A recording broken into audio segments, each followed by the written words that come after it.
நீங்கள் நல்லா பாருங்கள், முன்னாலெல்லாம் வந்து நம்ம என்ன பார்ப்போம்னா பத்திரிகையில் திமுக அதிமுக மோதல், கைகலப்பு, தள்ளுமுள்ளு இப்படின்னு பார்ப்போம். இன்றைக்கி நான் பேப்பரை திறந்து பார்க்குறேன், எல்லா இடத்துலையும் நான் வர்றேன், எல்லா டிஸ்ட்ரிக்ட்லையும் எனக்கு வர்ற நியூஸ் என்னன்னா, படிக்கிறது என்னன்னா திமுக தாவேக மோதல். இந்த அதிகப்படியான வாக்குப்பதிவு என்பது நிச்சயமாக திமுகவுக்கு ஒரு செய்தியை சொல்லுது. அது மகிழத்தக்க செய்தி இல்லை. மாற்றம் வேணுமா சார் அப்படின்னு கேட்டாங்களாம். நோ நீட் அப்படின்ட்டாராம். இப்படி ஒரு கருத்தே அவர் சொல்லலை, இப்படி ஒரு கேள்வி அவர்கிட்ட கேட்கல. எவனும் அதை வந்து வீடியோ இன்னி வரைக்கும் காணொலி காட்டல. ஆனால் ஐடி விங் வந்து அவன் பயந்து போயிருக்காங்க. சினிமாலேருந்து யாராவது ஒரு நடிகர் தோல் கிடைக்காதா சாஞ்சிக்கிறதுக்கு? நல்ல கருத்தான சொல்லியிருக்காரு, நல்ல கருத்து தான். முதலமைச்சர்கிட்ட சொல்லி அனுப்புறாங்க ஒரு பத்திரிகையாளரை. எவ்வளவு மோசமா போச்சு பாருங்க ஊடகம். ஏங்க ஒரு சீஃப் மினிஸ்டர் அப்படியாங்க, எனக்கு தெரியாதுங்க, அவர் சொன்னாரா, நான் பாக்குறேங்க அப்படின்ட்டு போயிருந்தாருன்னா மெக்னானிமஸ். இதான் எல்லாம் செட்டப் ஆச்சு. இந்த பிரஸ்காரன் கேட்கறதே ஒரு செட்டப்பு. 2 பேர் இருந்தால் பரவாயில்ல, ஈஸி. இது சீரியஸாக 3 பேர் களத்தில் இருக்காங்க. அதனால் எந்த ஓட்டை யார் பிடுங்குவாங்க? ஆனால் ஒன்று மட்டும் தெரியுது, எல்லா கட்சியிலேருந்தும் விஜய் ஓட்டை பிடுங்க போகிறாரு.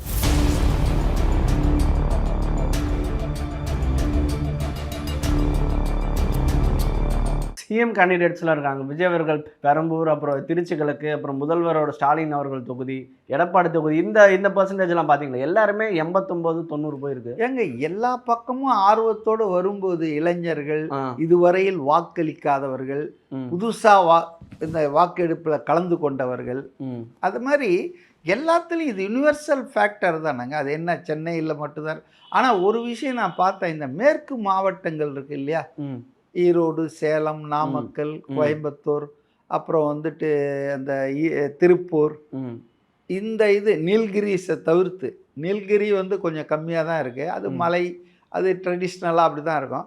பட் ஆனால் இந்த மேற்கு மண்டலத்தில் வந்து மிக அதிகமான வாக்குகள் தமிழ்நாட்டிலேயே டாப் 5 டிஸ்ட்ரிக்ட்னா அது வெஸ்டர்ன் டிஸ்ட்ரிக்டாக தான் இருக்குது, கொங்கு மண்டலம்ன்ற மாதிரி. இப்போ அது கரூரில் போன வாட்டியும் கரூர் மாவட்டம் வந்து கரூர் தான் வந்து ஃபர்ஸ்டில் இருந்ததுன்னு வச்சிங்களேன். அது வந்து அதுக்கும் செந்தில் பாலாஜி ஓடினதுக்கும் சம்மந்தம் இல்லை.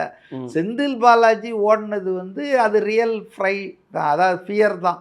அதாவது இந்த பாவம் 41 பேர் பாவம் வந்து தன்னை எரிச்சிரும், தான் முகத்தை காட்ட முடியாது கரூர்லன்னு சொல்லிட்டு தான் அவர் கோயம்புத்தூர் தெற்குக்கு ஓடிட்டார்.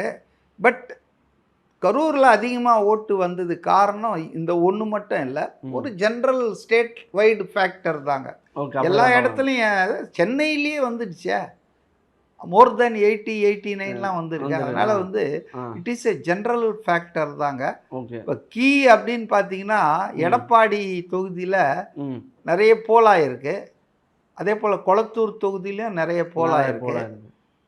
விஜய் 2 தொகுதியிலையும் ஜெயிச்சிருவார்ன்ற தகவல் தான் இருக்குது. திருச்சி கிழக்குலேயும் ஜெயிச்சிருவார், அப்புறம் இதுலேயும் பெரம்பூர்லேயும் நல்லா ஸ்வீப்பிங் பண்ணுவார்னு தான் சொல்கிறாங்க.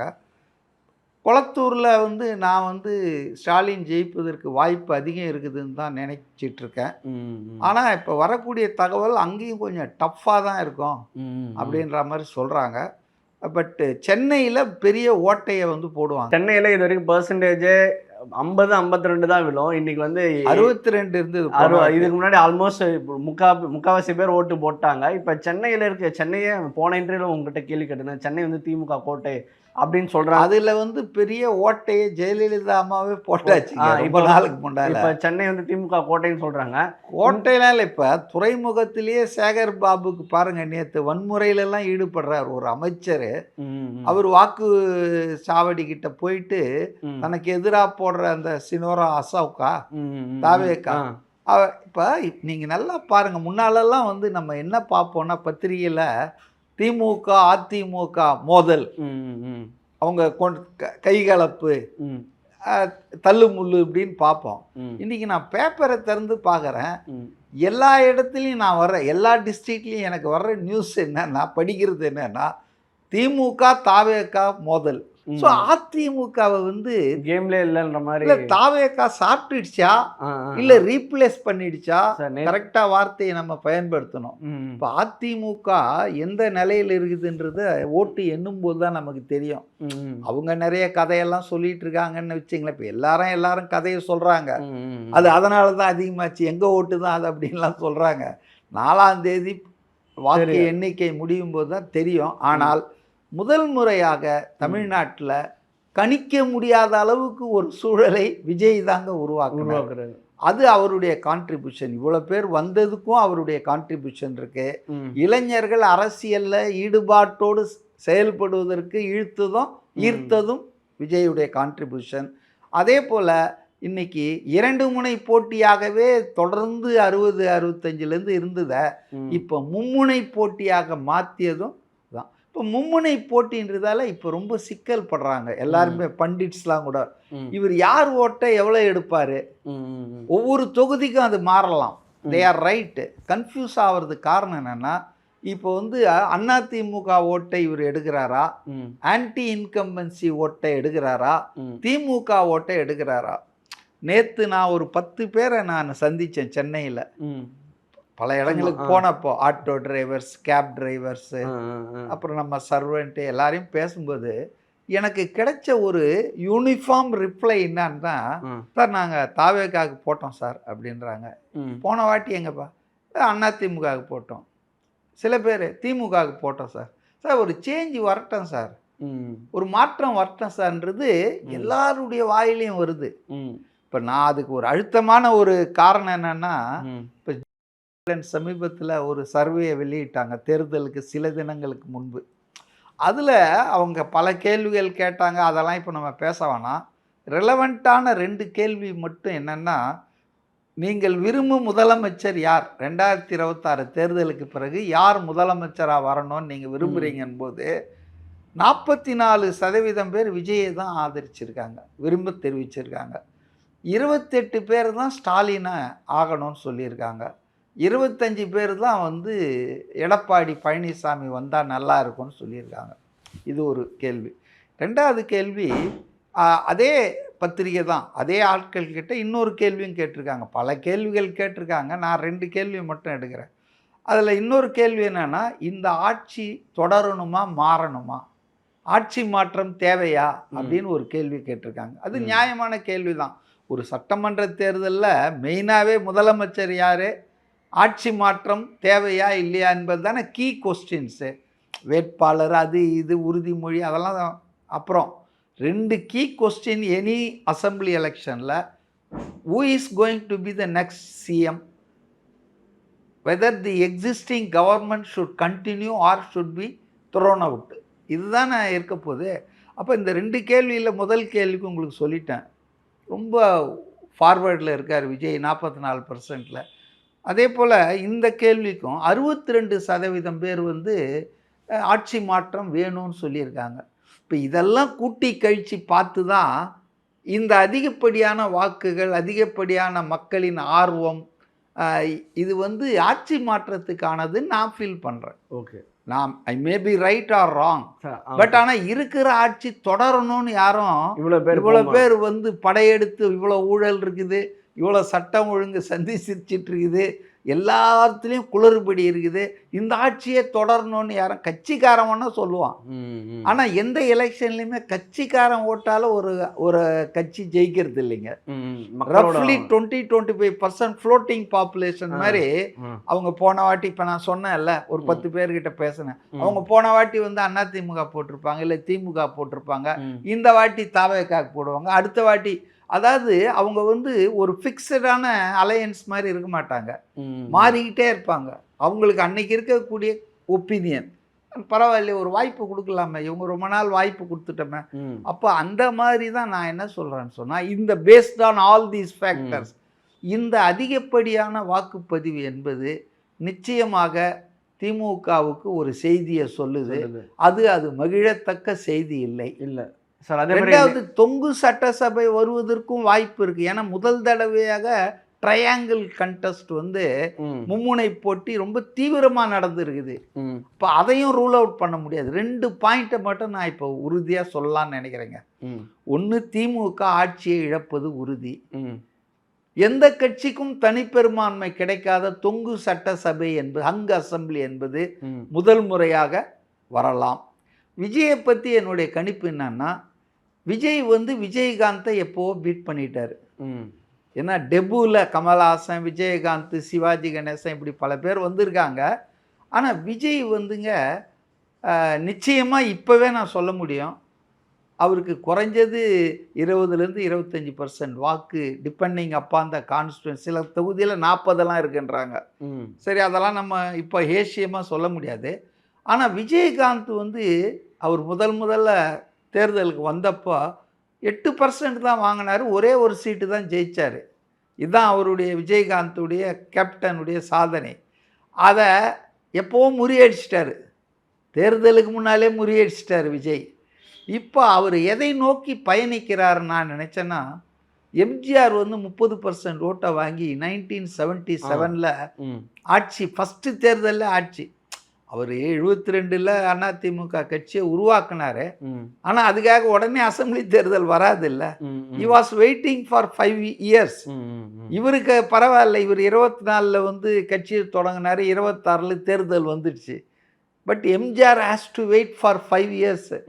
அப்போ அவர் 77 முதல் தேர்தல், சட்டமன்ற தேர்தலில் இடையில் திண்டுக்கல்ல நாடாளுமன்ற இடைத்தேர்தல் வந்தது. அதில் மாயத்தேவரை போட்டு திமுக எல்லாரையும் தோக்கடிச்சிட்டார். அது வேற விஷயம். இ ப்ரூவ்ட் இஸ் ஸ்ட்ரென்த். தனி கட்சி ஆரம்பித்த பிறகு, not first in assembly election, parliament எலெக்ஷனில் தான் அவர் ஃபஸ்ட்டு தன்னுடைய அந்த மக்கள் செல்வாக்க எம்ஜிஆர் வந்து வெளிக்காட்டினார். மாயத்தேவர்ன்ற ஒருத்தர் நிறுத்தி திண்டுக்கல் நாடாளுமன்ற இடைத்தேர்தலில். ஆனால் 77 வந்து அவர் ஒரு தனிப்பெரும்பான்மையோடு ஆட்சி அமைச்சது மட்டும் இல்லாமல் ஒரு 30% வாக்குகளை எடுத்த எடுப்பிலே பிடுங்கினார். அதை நோக்கி தான் விஜயின் பயணம் இருக்கிறது. அதை எம்ஜிஆர் பண்ணதை, விஜயகாந்த் பண்ணதெல்லாம் அவர் ஓவர் ரூல் பண்ணி போயிட்டார் ஏற்கனவே. இன்னைக்கு பொட்டியை திறந்தீங்கன்னா S crossed already Kamal Haasan, Sivaji Ganesan, Sarathkumar, all cine actors. ஏன்னா அவர் நடிகர் மட்டும் இல்லை, மக்கள் அவர் நடிகராக மட்டும் பார்க்கல, அவர் ஒரு சிறந்த அரசியல் தலைவராக, நேர்மையான அரசியலை உத்தரவாதப்படுத்துகின்ற ஒரு தலைவராக பார்க்குறாங்க. அதனால் என்னை பொறுத்தவரையில் அவர் எம்ஜிஆரின் சாதனையை ஈக்குவல் பண்ணுவாரா, முறியடிப்பாரா என்பதுதான் நான் அவளோடு காத்துட்ருக்கிறேன். என்ன நடக்கும் தெரியும். But he has already created history. ஒரு புதுசாக போட்டி போடுற ஒரு கட்சி, அதன் தலைவர் வாங்கக்கூடிய வாக்கு சதவீதம் என்பது அது ரொம்ப அதிகமாகவே வாங்கிடுவார். ஓகே சார், அதே மாதிரி இன்னொரு கேள்வி. நேற்று வந்து தேர்தல் நாள் திமுக வந்து சில விஷயங்கள் பண்ணாங்க. அஜித் சார்கிட்ட போயிட்டு ஒரு கேள்வி கேட்டிருப்பாங்க. நான் நினைச்சேங்க இதை பற்றி சொல்லணும். அதாவது திமுகவுடைய இந்த ஐடி விங்கு எவ்வளோ பயந்து போயிருக்காங்க. ஆனால் அதுக்கு முதலமைச்சரெல்லாம் அவங்க பயன்படுத்தியிருக்க வேணாம். அதாவது என்னன்னா, நான் பார்த்துட்டு தான் இருந்தேன் காலையில். ஈவன் அஜித்குமார் தேர்தல் விதிகளுக்கு முரணாக 7 மணிக்கு முன்னாலே ஓட்டு போட்டார். He was allowed to vote at 6:57 morning. 7 மணிக்கு தானே வாக்கெடுப்பு தொடங்கணும். அது 7 தானே சார்? இல்லை 6:57 தொடங்குச்சு. ஓகே, 3 minutes முன்னாலேயே. ஏன்னா க்ரௌடு ரொம்ப ஜாஸ்தியாகவே இவர் போட்டு அனுப்பிச்சி விட்டுறலான்னு பண்ணாங்க. ஒன்றும் பெரிய சட்டவிரோதம்னு நான் சொல்லலை. ஸோ 6 மணிக்கு வாக்குப்பதிவு முடிஞ்சாலும் க்யூவில் நிற்கிறவனுக்கெல்லாம் 8 மணி வரைக்கும் ஓட்டு போடுற அலோவ் பண்ணுறீங்கல்ல, அது மாதிரி தான் இதுன்னு விட்டுருங்க. அதை நான் சட்டவிரோதமாக சொல்ல. அவர் வந்தார், போனார். ஆனால் அவர் போனதுக்கப்புறம் ஒரு செய்தியை ஃப்ளாஷ் பண்ணாங்க இந்த திமுக ஐடி விங் சொம்புகள்லாம். அதாவது மாற்றம் வேணுமா சார் அப்படின்னு கேட்டாங்களாம். நோ நீட் அப்படின்ட்டாராம். அதாவது மாற்றம் தேவையில்லை. உடனே இவங்க என்னெல்லாம் பண்ணாங்கன்னா, இப்படி ஒரு கருத்தே அவர் சொல்லலை, இப்படி ஒரு கேள்வி அவர்கிட்ட கேட்கல, எவனும் அதை வந்து வீடியோ இன்னி வரைக்கும் காணொலி காட்டல. ஆனால் ஐடி விங் வந்து அவன் பயந்து போயிருக்காங்க. சினிமாலேருந்து யாராவது ஒரு நடிகர் தோல் கிடைக்காதா சாஞ்சிக்கிறதுக்கு? விஜய் வந்து இந்த மாதிரி அடித்து துவம்சம் பண்ணுறாரு. நமக்கு தோல் ரஜினிகாந்த் கிட்ட சாஞ்சிக்க முடியாது, சாஞ்சாலும் ஒரு பிரயோஜனம் இல்லை. கமல்ஹாசன் வந்து ஒன்றும் அவர் கட்சியே கொண்டு வந்து இங்கே வச்சுட்டாரு.